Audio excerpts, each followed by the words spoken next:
بەڵێ کارەکانی کۆپ 28 بەردەوامە. سەرۆکی هەرێمی کوردستان و سەرۆکی حکوومەتی هەرێمی کوردستان لە کۆپ 28 لە دوبەی ئامادەن پەیامی تایبەتی خۆشیان دەبێت. ئەم کۆڕبەندە گرنگی زۆری دەبێت بە تایبەتی کاڕاق هەرێمی کوردستان لەژێر کاریگەریە نەرێنیەکانی گۆڕانی کەش و هەوادان کۆمەڵێک ڕاستپاردە دەردەچن لەم کۆڕبەندانە، بەڵام ئایا کاریگەریەکانی چی دەبن؟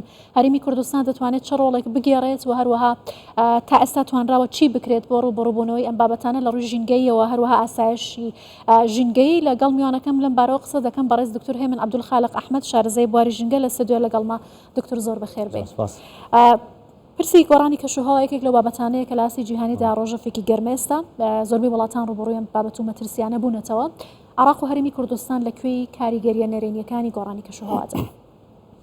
زۆر سواس لە بەڕێزێت. طبعاً عێراق یەکە لەو زۆربەی ئاماژەکان و راپۆرتەکان لەو 5 وڵاتانی کە کەوتۆتە ژێر کاریگەریەکانی گۆڕانکاری کەشوهەوا. ئەم گۆڕانکاریانە بەشێکی گلۆبەلیە، یعنی جیهانیە، وەکو ئەو وڵاتانی کە پیشەسازی گەورەن وەکو ئەمریکا، وەکو چین، وەکو هند و یەکێتی ئەوروپا تێدا بەشدارن لە بەرزبوونەوەی پلەیگەرمی لەبەر ئەوانەی وڵاتی پیشەسازین، بەرهەمهێنی پیشەسازی گەورەن و بەشێکی لۆکاڵیە، زیاتر پەیوەستە بە وڵاتانە.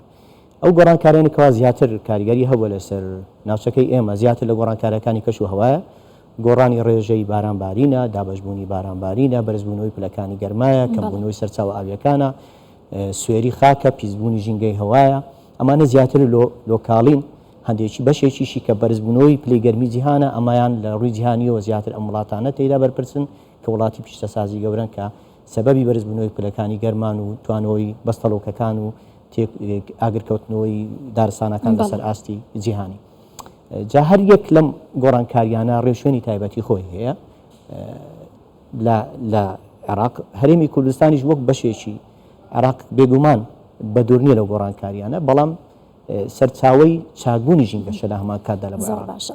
هەرێمی کوردستان لە کابینەی نوێمدا بە تایبەتی کۆمەڵێک پۆند و بەنداوی دروست کردووە، هەوڵی داوە کە ڕێژەی سەوزایی زیاد بکات و هەروەها دەردانی گازەکان بە تایبەتی لە پاڵاوکەکاندا قەدەغە بکات و کەمی بکاتەوە. ئەمانە چه کاریگەریەکی لەسەر باشتربوونی دۆخەکە دەبێت و چه هەنگاوێکی دیکە پێویستە بگیرێتە بەر؟ بەسەراحەت یەک لە بابەتەکانی ڕوبەڕوونەوەی کەش و هەوا پێویستی بە زمینە سازیی باشەیە. عێراق لەو ئاستەدانیە، لەو زمینە سازی گەورەدانیە کە بتوانێت ڕوبەڕووی ئەو گۆڕانکاریانە بێتەوە. لەبەرەوەی وڵات پێویستی بە بابەتی سەقامگیری سیاسی، ئابووری، کۆمەڵایەتی هەیە تاوەکو بتوانێت کار لەسەر پرۆژە ژینگەیەکان بکرێت. هەرچەندە لە هەرێمی کوردستان هەنگاوی باشنراوە لە ڕووی سەوزکردنەوە، لە ڕووی ڕوبەڕووبوونەوە و ڕێکاری ژینگەیی، بەڵام بەشێکی زۆریشی تایبەتە بە تاک ڕۆژ ڕۆشنبیری تاک، بەشێکی تایبەتە بە ڕێکارەکانی حکوومەت. ئەوەی کە تایبەتە بە تاک بە حقیقەت ناتوانیت تحکم بۆ خەڵکە بکەیت. چەند ئۆتۆمبیلی هەیە لە ماڵەکەی خۆی، ناتوانیت تحکم پێ بکەیت. زۆرە خۆراکی زۆر بەکاردێنی، پلاستیکی زۆر بەکاردێنی. بەشێکی تایبەتە بە ئیدارەدانی سەرچاو ئاویەکان. نەتوانراوە ئیدارەی باش سەرچاو ئاویەکان بکرێتن، بەڵام لەمە دووە پێویستە بکرێتن بەنداو دروست بکرێت، پۆن دروست بکرێت. بەشێکی تایبەتە بە نەبوونی کارەبا، گاز ژەهراویەکانی مۆلیدەکان، شێوازی کارکردن لەگەر پاشماوەکان. ئەوەی کە ئێستا کە بە ڕۆژێنی ئێستا دەکرێت زیاتر دەفنکردنی پاشماوەکان، ئەمانە ژێکەکە لە کێشەکان کە دەبێتە هۆی بەرزبوونەوەی پلەکانی گەرمە و دەردانی گازە ژەهراویەکانی وەکو کاربۆن و میثان. بەڵێ دکتۆر، وەزیری ژینگەی عێراق ئەمڕۆ ئاماژەی بەوە کردە و کاریگەریانەی کە لەسەر عێراق هەیە ئەی وڵاتانی پیشەسازیە کە دەکرێتە سەر وڵاتانی دیکە بە تایبەتی وڵاتانی ڕۆژهەڵاتی ناوەڕاست.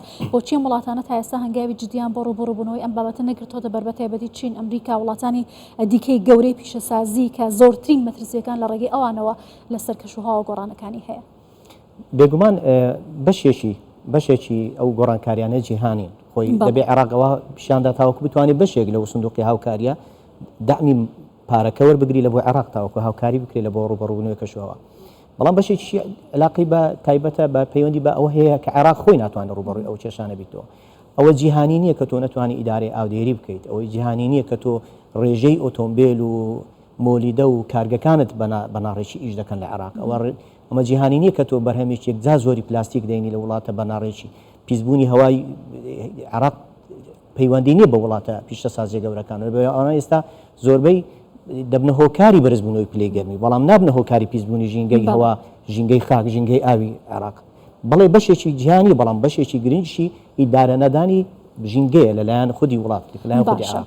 زۆر جار نەتەوەگرتوەکان لە راپۆرتەکانی داماژە بە عراق دەکات وەکو یەکێک لە وڵاتانە کە زۆرترین کاریگەریەکانی لەسەر ڕوبڕووی مەترسی دەبێتەوە جگە لە کەمبوونی ڕێژەی بارانبارین وشکە ساڵی ڕوبڕووی بەشێک لە ناوچەکانی عراق دەبێتەوە کاریگەری لەسەر هەرێمی کوردستان دەبێت بە ئەوەی کە ئیتر ڕێژەی سەوزایی کەمە بێتەوە کۆمەڵی گۆڕانکاری دیکە دێتە ئاراوە بۆ ڕوبڕوونەوەی ئەم پرسانە لەم کۆڕبندانەدا دەتوانێت چی بکرێت ئایا سندوقی هاوکاریە دەستی هاوکاری وڵاتان تەنیا دەتوانێت ئەم کێشەیە چارەسەر بکات؟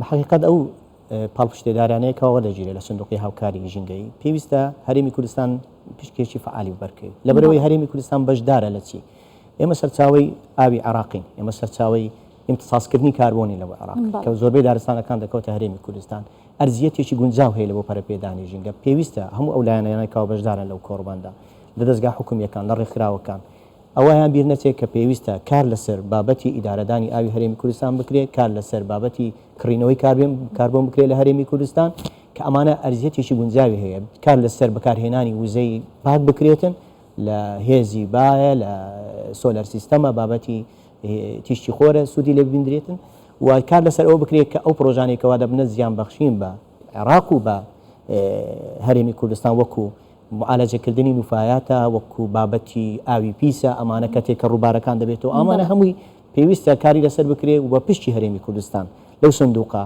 کە لەلایەن عێراق و عێراق دابین دەکرێت و لەلایەن ڕێکخراوە جیهانیەکان دابین دەکرێت مەزموون بیتاوەکو ئیشی لەسەر بکرێت و بە سیاسی نەکرێتن لە باشە بەگشتی بەشداری عێراق و هەرێمی کوردستان لەم کۆڕبەندە چۆن دەبینی ئایا دەتوانێت کاریگەری هەبێت لەسەر ڕاکێشانی و بەرهێنەر بۆ هەرێمی کوردستان لە بوارەکانی ژینگەیدا و کەمکردنەوەی کاریگەری نەرێنیەکانی بە شێوازێکی بەرفراوان ئەوەی کە جێگەی خۆشحاڵیە لە وەفدی عێراق بە نزیکەی 300 کەس بەشداری کرد هەرێمی کوردستان زۆر ئاستێکی باڵاوە سەرۆکی هەرێمی کوردستان بە ڕێزان سەرۆکی هەرێمی کوردستان و سەرۆکی ئەنجومەنی وەزیران بەشدارن وەزیری بەڕێزەکان دەستەی ژینگە و لایانی پەیوەندیدار وەزیری کوشتکاڵ ئەمە هەنگاو بەرەو هەنگاوێکی باشە لە بۆ چارەسەرکردنی دۆخی ژینگە و پێویستە بەرنامەی چاکی لە بۆ دامدرێتن و پێویستە کار لەسەر ئەو ئەجێندایە بکرێتن کە بە درێژە ئەو کارانە درێژە بە کارە ژینگەیەکان بدرێت و پرۆسەی گەورەی لێ بێتجێ زۆر باشە بەڕێز دکتۆر هێمن عەبدولخالق ئەحمەد شارەزای بواری ژینگە سپاس زۆر سپاس لەگەڵمان زۆر سپاس